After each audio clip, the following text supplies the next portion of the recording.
What if the rich were poor and the poor was rich? Sing it to me now. Sing it to me now. Welcome back to the Minute Gossip. I go by the name Jaden, and today I'm gonna touch a hot subject. A bit too hot as well. And this subject is to do with the poor and the rich. Now look, what if I'll be standing there brushing my teeth here and I came up with this thought. What if the rich were poor and the poor were rich? What would this world be like? I mean, like, Donald Trump wouldn't be where he is because obviously he'd be poor. Bill Gates wouldn't be where he is because he'd be poor. We wouldn't have anything to do with Windows or Microsoft. You know what I mean? So it would be a whole new world if the rich were poor and the poor were rich. I'm not saying that's going to happen, by the way. I'm just saying, what if? What if? It's an interesting subject because I was reading up on this thing and it said, if you gave everybody in the whole world, every single person £1 million, who would be rich and who would be poor? And this is what the answer came up. The answer came up that the rich would stay rich and the poor would stay poor. Now I thought about it and I thought, hold on a minute. All them poor people probably have some good ideas and they know what to do. They probably just know what they want to do, but they haven't got the money to do it. So how can you say they'll be poor? But they're basing it on a fraction of facts. Because what they're saying is that these people that were poor, these people that are rich the people that were rich were once poor. So what they're saying is that if you had £1 million, if a poor person had £1 million, they would spend. They would spend it all and become broke again. So and they're saying that if the rich person had £1 million, obviously when they didn't have it, but if they had the £1 million, they would be rich because they'd be doing all the right steps to make themselves rich in the first place. Now I look at that phrase and I think, that's interesting. Does that mean the poor people are doing something wrong? Now let me tell you something. I can tell you one thing that millionaires are doing that they don't tell no one. And it's all about saving money. There's a way that they save money. And I think the only way you would find this out is if you knew someone that was really successful. Now, my music manager told me this. He's a pretty successful guy. He's a bit older, but he's a successful guy.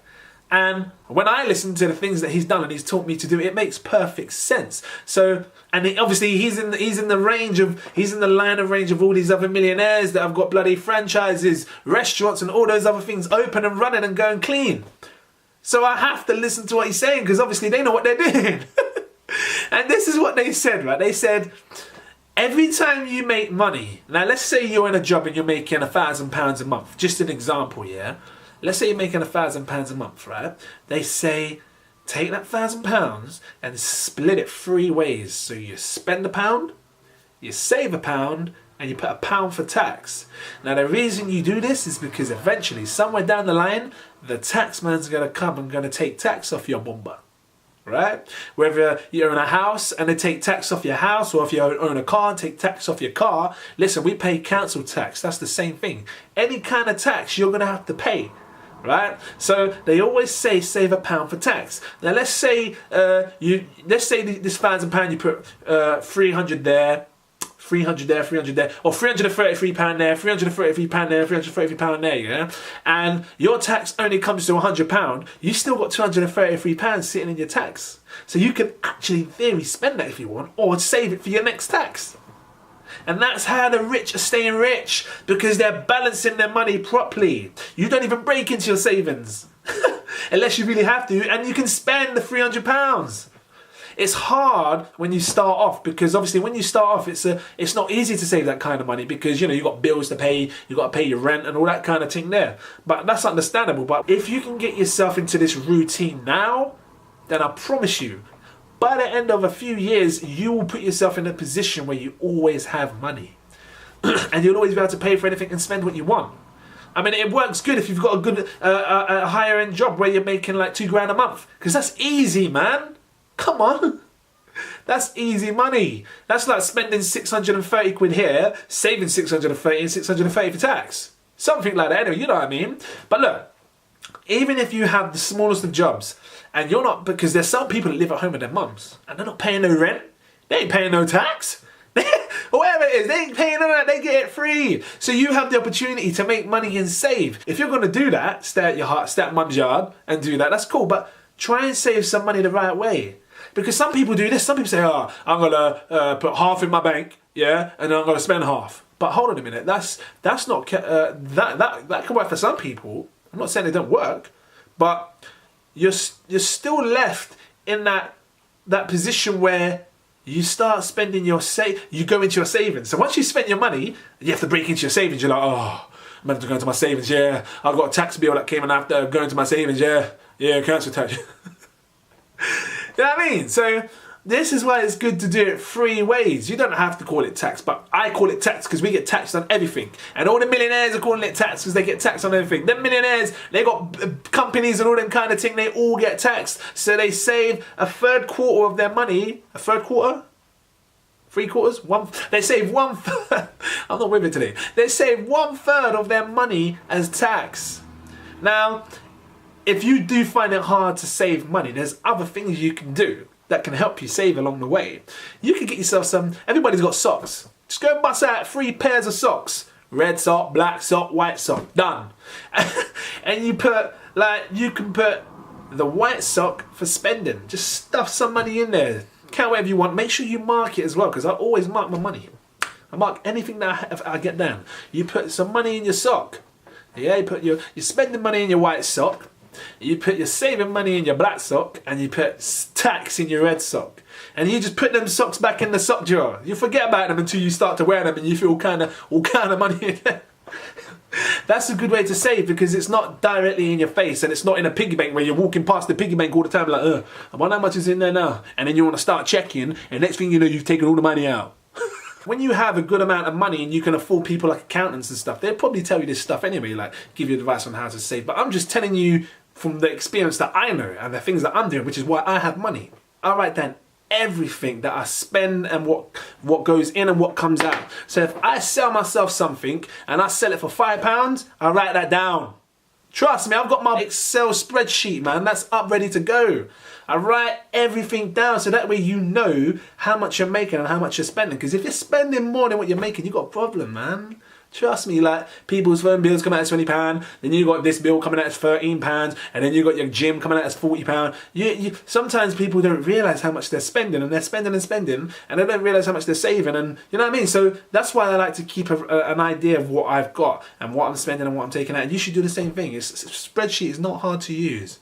All you got to do is write the name of what it is that you bought, or the name of what it is that you're paying out, and that's it. You have one section bills, another section spending, or whatever you want to call it. And then you just write everything down that you have spent and what you saved. Put the month, July, I spent blah blah blah, so you can see everything that you spent and saved. And it will help you, trust me, it'll help you to save. It's the same as dieting. You can't diet without knowing what you're putting in your body. It's the same as saving. You can't save if you don't know what you're spending out and saving, if you don't know what you're spending out on. You have to know what you're spending out on. So they call this the 3 penny rule. Spend £1, save £1, pound for tax, or spend a penny, save a penny for tax. The 3 penny rule. Remember that, because it will help some of you out there. I promise you this. If you are struggling to save with your socks, because some people might still find that hard, like, I put it in my socks, but I know that it's there, so I'm going to go and get it in my sock. Then you can give it to your mum, or give it to a best friend, or someone that you can trust. Give them the money and let them hold on to it.